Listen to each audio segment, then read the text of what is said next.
नमस्कार, मैं हूं आचार्य प्रकाश दत्त और आप देख रहे ज्योतिष ज्ञान शास्त्र। उम्मीद करता हूं कि महादेव की कृपा से आप सभी सकुशल होंगे। स्वागत है आपका हमारे विशेष कार्यक्रम मासिक लेखा जोखा में।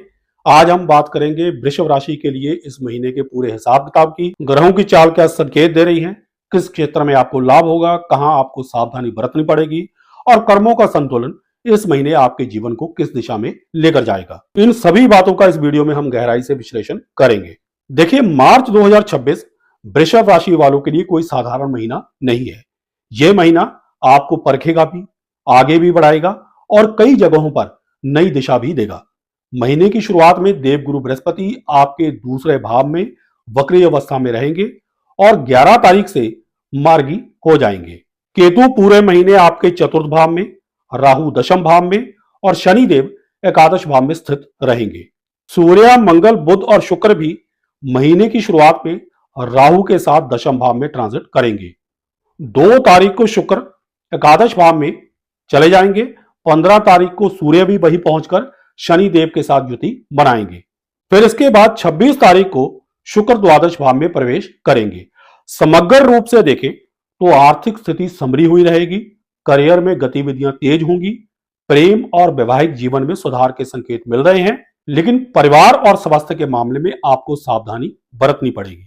महीने के अंत में आपके खर्च बढ़ सकते हैं और विदेश से जुड़े अवसर भी आपके लिए बन सकते हैं। बात करते हैं करियर के असली खेल की। देखिए, करियर के लिहाज से यह महीना आपको लगातार बिजी रखेगा, यानी व्यस्त रखेगा। महीने की शुरुआत में सूर्य, मंगल, बुध, शुक्र और राहु का दशम भाव में होना आपके कामकाज को अत्यधिक सक्रिय बना देगा, यानी आपको व्यस्त कर देगा। आपकी जिम्मेदारियां बढ़ेंगी, एक साथ कई कार्य आपके हाथ में रहेंगे। 2 तारीख से शुक्र एकादश भाव में जाकर शनि देव से युति बनाएंगे। वही दूसरे भाव में स्थित देवगुरु बृहस्पति, जो पहले वक्री हैं और 11 तारीख से मार्गी होंगे, आपके दशम भाव को देखेंगे। इसका अर्थ यह है कि मेहनत का परिणाम आपको मिलेगा, लेकिन आपके ऊपर दबाव भी बना रहेगा, यानी कामकाज का दबाव भी रहेगा। आपको अपनी हिम्मत बनाए रखनी पड़ेगी। 26 तारीख से शुक्र के द्वादश भाव में जाने पर नौकरी के सिलसिले में विदेश या अन्य राज्यों की यात्रा के योग बन रहे हैं। व्यापारियों की बात करें तो उनके लिए यह समय विस्तार का है।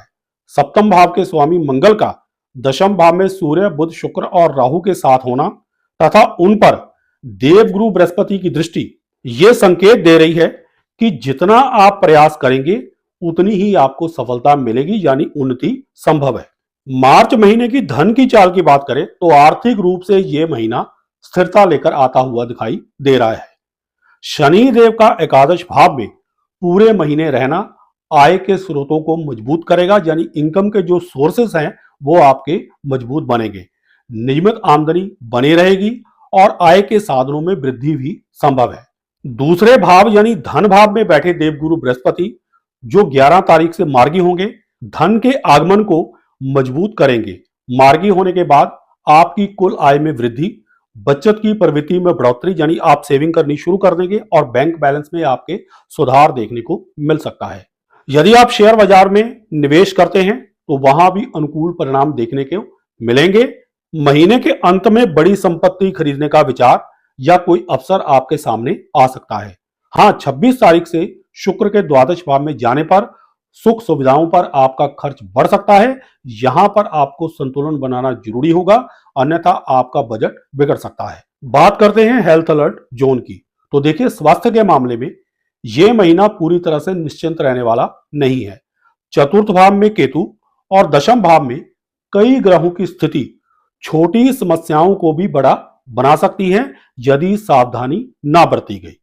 विशेष रूप से आंखों और पेट से जुड़ी दिक्कतें आपको परेशान कर सकती हैं। जरूरत पड़े तो डॉक्टर की सलाह अवश्य लीजिए। किसी भी प्रकार का टाल मटोल आपको महंगा पड़ सकता है। महीने के उत्तरार्ध यानी आखिरी 15 दिनों में कुछ राहत आपको महसूस होगी, लेकिन पुरानी बीमारियों से तुरंत छुटकारे के संकेत नहीं है। इसलिए इस पूरे महीने में अपनी हेल्थ को प्रायोरिटी अवश्य दे, यानी हेल्थ के मामले में किसी भी प्रकार की लापरवाही ना बरते। प्रेम जीवन की बात करें तो प्रेम संबंधों के लिए यह महीना सकारात्मक शुरुआत लेकर आता हुआ दिखाई दे रहा है। पंचम भाव के स्वामी बुध का दशम भाव में सूर्य, मंगल, शुक्र और राहु के साथ होना शुरुआत में कुछ हलचल पैदा करता हुआ दिखाई दे रहा है। मंगल का प्रभाव पूरे महीने पंचम भाव पर रहेगा।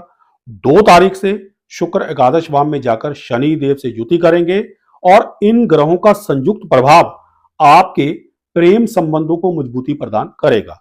आपसी समझ, भरोसा और भावनात्मक जुड़ाव जो है वो लव पार्टनर के साथ बना रहेगा। साथ में समय बिताने और यात्राओं के अवसर बन सकते हैं। 15 तारीख को सूर्य भी इसी युति में शामिल होंगे, जिससे थोड़ी तकरार, अहंकार या टकराव संभव है, लेकिन यदि आप समझदारी से काम लेंगे तो स्थिति संभाली जा सकती है। वैवाहिक जीवन की बात करें तो वैवाहिक जातकों के लिए यह महीना सामान्य से बेहतर कहा जा सकता है।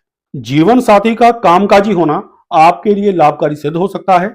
जीवन साथी के साथ आपकी दूरी घटेगी, संवाद बेहतर होगा, यानी आपस में कम्युनिकेशन जो है वो बढ़ेगा और संबंधों में प्रगाढ़ता आएगी, यानी संबंध अच्छे बनेंगे। हालांकि बीच बीच में उग्रता या मतभेद संभव है, लेकिन समय रहते समझदारी दिखाने पर स्थिति नियंत्रण में रहेगी। आपसी विश्वास बनाए रखें, यही इस महीने में वैवाहिक जीवन की सफलता की पूंजी है। परिवार और सामाजिक जीवन की बात करें तो पारिवारिक जीवन में उतार चढ़ाव बने रह सकते हैं। दूसरे भाव में देवगुरु बृहस्पति का वक्री से मार्गी होना, दूसरे भाव के स्वामी बुध का दशम भाव में रहना और चतुर्थ भाव में केतु की उपस्थिति, ये सब मिलकर पारिवारिक माहौल में तनाव और गलतफहमियों की स्थिति बना सकते हैं। 2 और 15 तारीख के बाद जब शुक्र और सूर्य एकादश भाव में जाएंगे तो पारिवारिक आय में वृद्धि के संकेत मिलेंगे। 26 तारीख के बाद शुक्र के द्वादश भाव में जाने से विदेश यात्रा, जब परिवार से अस्थायी दूरी बन सकती है, यानी आप किसी दूर स्थान पर जा सकते हैं। माता पिता के स्वास्थ्य का विशेष ध्यान रखें। कभी कभी आपको लगेगा कि परिवार आपको समझ नहीं रहा, लेकिन जल्दबाजी में कोई भी निष्कर्ष ना निकाले, यानी मन में अपने कोई भी गलत धारणा मत बैठाए। उपाय की बात करें तो इस महीने संतुलन बनाए रखने के लिए शुक्रवार के दिन शुक्रदेव के बीज मंत्र का जाप करें। बुधवार के दिन गौ माता को हरी सब्जियां खिलाएं या हरा चारा दें। ये उपाय आपके जीवन में सकारात्मक ऊर्जा को बढ़ाने में सहायक सिद्ध हो सकते हैं। यह राशिफल आपकी चंद्र राशि पर आधारित है। यदि आप अपनी जन्म कुंडली के अनुसार व्यक्तिगत भविष्यवाणी जानना चाहते हैं तो दिए गए नंबर पर संपर्क करें। आशा करता हूं कि वीडियो में दी गई जानकारियों से आप लाभान्वित होंगे। अगर आपको हमारी ये वीडियो पसंद आई हो तो इसे लाइक करें, शेयर करें, हमारे चैनल ज्योतिष ज्ञान शास्त्र को सब्सक्राइब करें और साथ में बेल आइकन को दबा दें ताकि हमारी हर नई वीडियो की नोटिफिकेशन आप तक सबसे पहले पहुंचे। सुखी रहें, स्वस्थ रहें, इसी मंगल कामना के साथ जय सिया राम, हर हर महादेव और बोलो श्री हरि विष्णु भगवान की जय।